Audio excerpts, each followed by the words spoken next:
Ladies and gentlemen, welcome here. It is an awesome day. Yeah. Yes, it is. Why? Because, let me just tell you if you didn't know, today I'm going to be sharing with you some of the experiences that I've had relative to why we have this channel. Be Catholic ? Which sounds like, be Catholic? That's what that means, the title. Be Catholic? But how do you emphasize that kind of thing without a question mark? It still doesn't emphasize it very well. But that's what it means. Boy, I'll tell you what, guys. What I've seen by studying over 2,000 hours, 2.5 probably, Catholic theology, looking at the life of Padre Pio and so many others, St. Catherine of Siena, but there's so many of them. John of the Cross, St. John of the Cross, all the apostles, St. Athanasius, St. Irenaeus, Clement, Polycarp, all the early church fathers, Ignatius, St. Ignatius. Boy, I'll tell you, that's some amazing stuff to read. This idea that the Catholic Church somehow went apostate in, the 2nd century or whatever, or at some point in the early days. It's not true. I used to think that because I was told that by some smart people. Have you ever had someone who's smart tell you something that wasn't right? Well, that happened to me, and it happens to all of us, And I was taught that when I was a little kid. The church I went to was like that. So it all kind of slid together so easily and kept me from looking at 2,000 years of history. And I'll tell you what, boy, if I had known what I know now back then, shoo, where might I be today?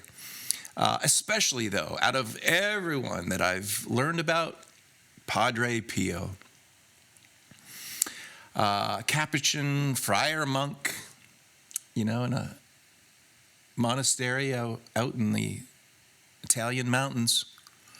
I'm going to go there. I'm going to go hang out there. And because it's that big of a deal. Guys, look up Padre Pio. I'll tell you, he is the greatest example of what we're talking about today. Just a guy who didn't have any special skills and abilities per se, kind of sickly, but he just wanted to be the best Capuchin friar that he could be. And he was young when he started to want to do that. He was influenced by some monks. And that was it. He just, like a child, said, God, I want to be everything that I can be. And God took him on his word, said, okay, let's do it. Let's do it, wee lad. And did it. It was so amazing what was going on that the bishop, or it might have been the archbishop in his region, put him in a cell for 2 years. Didn't let him communicate with the public. Couldn't do any church services with the public for 2 years while they investigated him. He actually had this what's called the stigmata, the wounds of Jesus. He's not alone in that. There's been other people who've had that documented. Listen, this is scientifically documented. They went to town trying to disprove this guy. And he had the stigmata, so he had holes in his hand. His shoulder was severely damaged that a lot of people didn't know. He had holes in his feet. It would bleed, right? The whole thing. And the suffering of Christ for the sake of souls is kind of the foundation of why someone who suffers for others and their suffering goes on their account to help others. I'm not going to go big and heavy on Padre Pio, but I want to tell you, had I known about him when I was 17, I don't know what would have happened. I do know that it would have been a major difference because I was looking everywhere for a guy like that. When I was 17, I was reading the Bible. I'm just like, wow, I'm supposed to be like my Father in heaven. I'm supposed to be like Jesus. And I couldn't find anyone who agreed with that. Like nowhere. there was a lot of Calvinists that I was around, and that explains their theology doesn't go well with that, as I learned. And bless them. It's just, that's tough to discount this thing that we've been talking about now. We're on the 14th episode on this channel now. Woohoo! Really getting some work done. But this is the 7th one now, and I want to give you some of my experiences. Talking a little bit about my thing already. Some folks like to call this a testimony. At the age of 17, I had this revelation, and I was going for it. I was convinced. It had to have been a divine revelation. Had to have been, because I was relentless. I was going to figure that out. There was nothing more important than figuring that out in my mind, because the value of it was extreme. To be like Jesus, what? I have that option? That's like winning the lottery times like a gazillion. Like what? I really? I had some challenges though, as I was growing up as a kid. Pretty normal kid, growing up. But that culture that I grew up in the back in the 70s and 80s severely damaged me. I got my priorities all screwed up. I was really into, looking up to rock bands and actors and, the whole entertainment industry. I was just fascinated by it. Wanted to be in it. And that was, my major through junior high, senior high. I took acting theater every year for 5 years and did well. Not to get heavy in that. And that's where I was going, and I also was heavily influenced by my stepdad, who was Special Forces in the Army, did 2 tours in Korea as a sniper, captured second tour, not good. He didn't talk about it much, told my mom some stuff. But I was heavily influenced by that as well. I really loved shooting. And by the time I was in high school, I really loved the idea of protecting, my country and my community and that kind of thing. And I was on the fence of going for the whole Special Forces thing, and was making some moves forward in that. I was in the I won't get into all that. But at the age of 17, when I got out of high school, 17, 18, I was like, nah. I had this revelation. I can be like Jesus. I was reading the Bible all the time, just loved it. And it got to the point where I was just like, this whole planet, I'm just like, oh, nobody even gets this. I started looking at, stuff outside of Christianity. I spent 10 years studying, all kinds of stuff. I was looking at witchcraft and magic and the supernatural and the Kabbalah, which is Jewish mysticism. Asian stuff, South American Indian, North American Indian, African stuff. And I looked at everything, not necessarily to practice it, but just like, okay, these guys say that they're kind of like Jesus. So let me read about these guys, right? And what they could do and couldn't do and so on. Learned a lot about that. As it turns out, you can become a very seriously powerful person. You just got to, commit, via oath to a fallen angel, a demon, and they have the capacity to give you a certain taste of this subject matter. Never practiced it personally, wasn't interested in any of that. I just wanted to be like Jesus, so I was like the whole time I just looking for some way to, some ideas on I can be, because I didn't know of anyone on the planet at that time that was even talking about this stuff. It was pre-internet, so it was slow. And, I was going to bookstores and buying books and going to the library and just never looked at Catholicism, never one time, because of my pre-programming. So, and it took up to just 2 years ago for me to get to the point where I'd look at it, and that's how I discovered Padre Pio. And St. Athanasius, who is famous for saying, doctor of the church, early church father, God became man, Jesus, that man might become God. And I learned very quickly, this has been the teaching of the Catholic Church the whole time for 2,000 years. I'm like, oh, here they are. I've looked everywhere else. And under the circumstances, maybe someday I'll share how I came to even looking at this subject matter. But I'll tell you the truth, I was at the end of it. I looked at everything. And I was just like, God, what's going on here? I can't find anyone who's, is on about this stuff.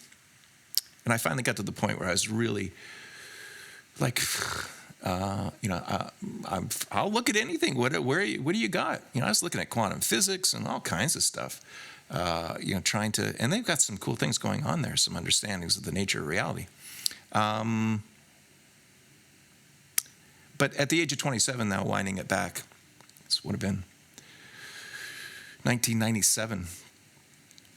I've been doing some what could be determined cool things, playing in bands and being an agent for actors and being in movies and that kind of stuff. I did some what could be determined as cool things, and struggled the whole time, because the whole time I'm like, I do some cool stuff and I'm just like, nah, this compared to being like Jesus is not making me happy.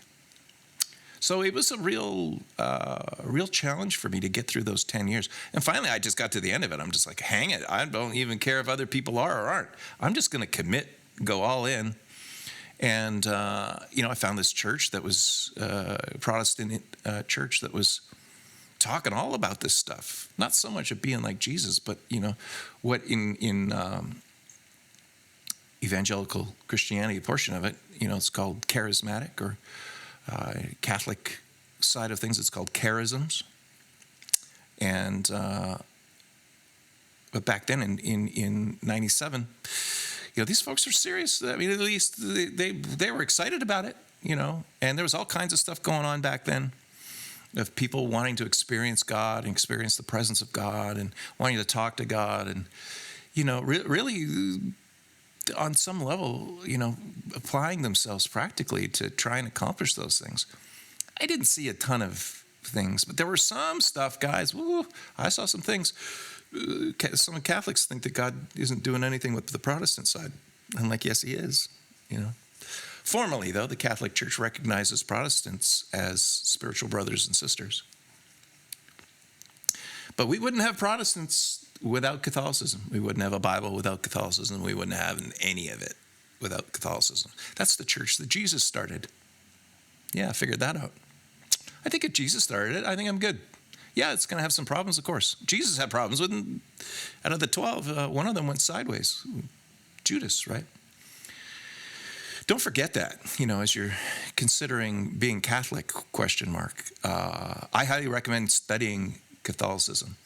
And I'm going to do future series on the stuff to look at and get into the theology, the dogma, morals and ethics, the aestheticism and mysticism, 3 different major categories within the teachings and training of Catholicism. But I want to get at some personal stuff that have happened. We're talking about being like God, and that's it for me. Everything else is second. There's things that want to fight for first position, but it's a constant battle. But I'm doing my due diligence to, keep the kingdom of heaven first. And I've been rewarded for these things, and I'm going to talk to you about a few of these rewards. There's so many I could tell you, guys. The reason why I'm even doing this channel is because I got to help. Now we got the internet and YouTube, and this is going to be a benefit to someone. If I can help one person by doing this, then mission accomplished. And it's my hope and intent that this is going to be about quality and not quantity. I'm not looking to get millions of clicks and views and all that. It'd be great if serious people want to get involved and be a part of, what we're doing here. Hopefully, maybe that's you. Consider that. Subscribe and hang out. Make some comments. Let me know who you are. I'm going to be very happy to talk to anyone who wants to talk about this stuff outside of YouTube. And so we'll be able to set up communication, channels of communication for that. But at this point, some testimonies. Look, so this series, of which this is the 7th episode and final, putting a closing cap on talking with God, I want to talk to you about how I've talked to God. And it's been out of everything that we've been talking about to this point, right? Jesus says, be diligent, be persistent when you pray. And I read all this. I've been looking at this stuff for 10 years to the point where I went all in. I'm like, hang it, I'm going all in. God, that's it. I started going to church and just stopped doing all the stuff that I was doing that I shouldn't have been doing because it was damaging me. And just got ripping serious about it, and God saw my attitude. I was going the extra mile. We didn't get into that verse in this series yet, but Jesus says, I'm not going to get into it because it's a long, lengthy discussion, but if you show a great attitude, God's going to want to do whatever you need. Seek, knock, ask. We've covered all those. And so I did, like a little kid. Jesus says, unless you be like a little kid, no kingdom of heaven for you. I'm like, okay, because actually I, compared to Jesus, am nothing. I am less than that. I need some serious fixing, right? And we all do. All of us, every one of us. We need to figure out how severely damaged we really are. Most of us are defending the way that we are. We defend it through pride. We're like, well, I'm not that bad. I'm pretty good. No, you're not. No, you're not. Right? Well, I give to the poor and I wave at my neighbor. Yeah. We got to figure out the depths of who we really are, that brokenness deep within us. God knows what that looks like, that part of us that cannot cohabitate with him. That stuff needs fixing. It's serious. And he can do it because he's the potter. He made us. He knows how to, he's the fix-up. He's got it. No problem. He's done it for so many people over the centuries. He's gone. People said, hey, I'm offering my whole life because I can't do it. I need to be fixed and I need to have my Father in charge of things. And so I applied that and was persistent. Seek, seek, seek. All the time I'd bug him all day like a little kid. And this is what I did, I would imagine, wherever I am, I'd imagine that I'm a little kid sitting at the throne. He's sitting in his big throne chair. And I'm just sitting there, at his feet, like a kid with his dad. And I literally would poke his knee over and over and over in my head. And I'd be going, I know that you're there, and I know you can hear me, and Jesus says I'm supposed to be persistent, and I'm supposed to bug you like the elderly woman going to the worldly judge, or the neighbor who didn't have food for his guest and went to his neighbor. I'm bugging you right now. This is just what I'm doing, because I got time, and I know you can hear every single thing that I'm saying right now. And I just keep doing that and doing that and doing that and doing that and doing that and doing that, with the attitude God, you're in charge. You're my Father. You know what's best. Whenever you want to, whatever you want to do, whenever you want to do it, I'm here for it. And I'm going to leave it in your hands. I'm going to do my part. I'm going to bug you. I'm going to seek first the kingdom of heaven. I'm going to seek you with my whole heart. And you're going to reveal yourself. Jeremiah chapter 29, verse 13. Bug, bug, bug, bug, bug, bug, bug. I did that every day, all day, as I could, in and around the other things that I had to do. I'd pray myself to sleep, knowing that God communicates through dreams. I would just say, God, if you want to communicate in dreams right now, I'm going to bug you till I fall asleep. I want to be like you. I want to talk to you. I need to talk to you. I need to be like you. I need. This is the righteousness. I need the righteousness. I'm going to seek, bug, bug, bug, bug, bug. And I do it every day, all day, every day, all day. I didn't, what are you going to do? I don't know when, what, how. I just knew he heard every single one, every single one, every single one. I knew it. And the whole time I'd be just smiling. Like, how about now? How about now? Just like the Verizon commercial. How about now? How about now? How about now? Anytime though, but now is great. I did that for months. Now, in that time, there's stuff I can't even tell you, experiences I was having with the things that I was doing at that time. I was in ministry, working with an international relief organization. Not going to get into that, and it was amazing. Seeing stuff all the time, God moving and doing biblical things around me, and just amazing, really. And I'm having dreams too. I'm seeing angels and demons and all kinds of stuff in my dreams, and I'm waking up and I'm just blown away, and I'm just like, wow, this is so biblical. God's so amazing, and I'm experiencing him. And I just go and go and go, and I don't know if it was 6 months. I think it was 6 months. Finally, one night I was doing it, fell asleep, bugging him. Just having a good attitude though. I'm just keeping a good attitude, and I bug him and bug him and bug him and bug him. And then one day, whether in a dream or in vision or however, I don't know, but I know I was in my bed, and woke up in a desert, and it was huge, and it was hot, right? And I'm walking along just going, whoa. But it's like it's different than most dream type things, because I was really awake. I was aware of what was going on in a way that's, not typical. And I'm walking, and I see this river in front of me. So I walk up to the river, and I look at it, and it's just moving. It's booking. It's just like, whoa, I could drown if I jumped in there. Even if I stuck my hand in there, it felt like it might tear my hand off. It was going so fast. It was kind of shocking. And then I hear off in the distance these people. They're jubilant. They're just excited. They're woohoo, and they're running for this river. And they're off just far enough where I'm like, I don't think they're going to hear me if I yell. But I'm just like, no, inside my head, I'm just like, no, don't. And then they dive in and they're gone. And I hear this voice, audible voice in my head, all around me, everywhere. And the voice said, those people are willing to die to know me. I was like, I'm willing to die to know you. Okay. And I took 3 steps back, and I ran, and I dove straight head first in. And I remember that I was flying. I was going so fast. I'm seeing the bottom of the river going by underneath me. And, my eyes are kind of, as water's, I don't know if you've ever been pulled behind a boat underneath water when you're water skiing, but it's like that.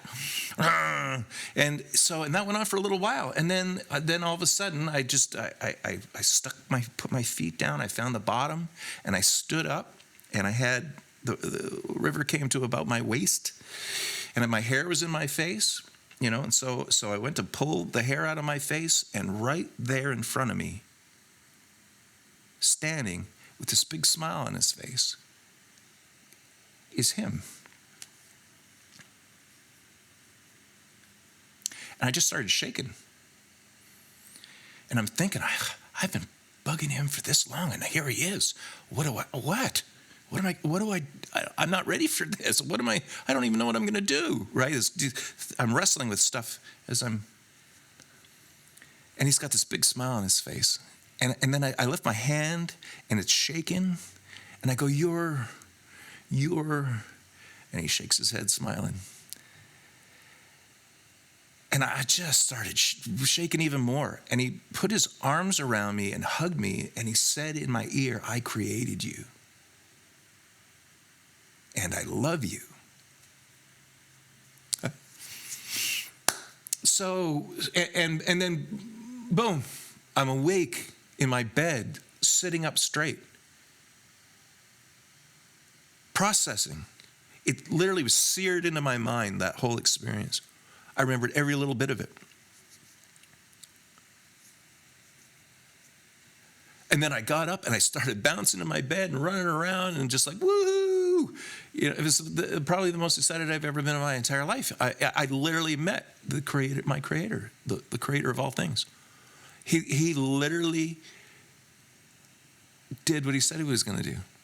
Now, he was doing little, stuff all the way up to that point, but this is literally, I wanted to talk to him. It wasn't a long chat. I didn't need a long chat at that point. But I'll tell you, I went from 0 to 60 in the way I was looking at things relative to him and what he wanted immediately. I was excited up to that point, but after that, I was just like, whoa. And after that, I got called to all kinds of places in the evangelical community to share this information with people.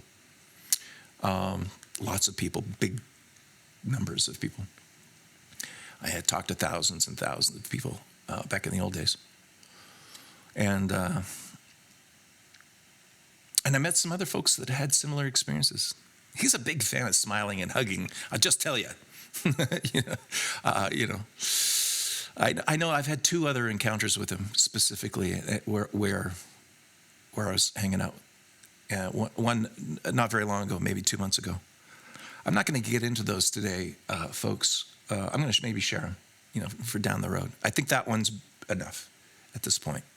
That's one of my experiences. And I've had, not specifically talking with God and dialoguing, but I've had I've seen people get healed of things that couldn't happen. Lives changed, people going from just the worst, nastiest conditions to coming out and turning into these amazing people. I spent a lot of my time, in ministry dealing with, the poor and homeless and that kind of stuff. That's where I spent most of my time in ministry. And so I saw a lot, had the opportunity to, share a lot with those folks too, outside of speaking formally, with different organizations and churches and so on. I hope at some level that's helpful with the receipts I've brought you to this point, being like our Father in heaven, and that we're designed to talk to him. I know because I have, and that's it. Not just once. I brought you the receipts. There's so many more verses in the Bible, but that's it. That's, in a nutshell, this is enough information to equip you to really dig into this stuff. You really can do it. You can do it. You can do it. You can do it. Really. If I can, folks out there. Look, I know who I am, and I know what I'm not. And if he wants to talk to me, he wants to talk to you. I'm telling you. Yeah. Let me leave that with you for now. That's going to close down our second series on we're designed to dialogue with God. Leave comments down below if you've got similar experiences or any kind of experiences. Please feel free to please share if you will. And do the other things we do, liking and subscribing and sharing and all that stuff. This episode specifically, if you want to share it, normally I would say send people to the first episode of series 1, but this one's particular and unique. It may be a benefit for someone to see this information first, and then go there. I don't know, but we'll leave that in your hands and prayerfully consider that. With that, thank you so much for being a part of what's going on here and this amazing stuff that we're digging into. To you and yours, bless you.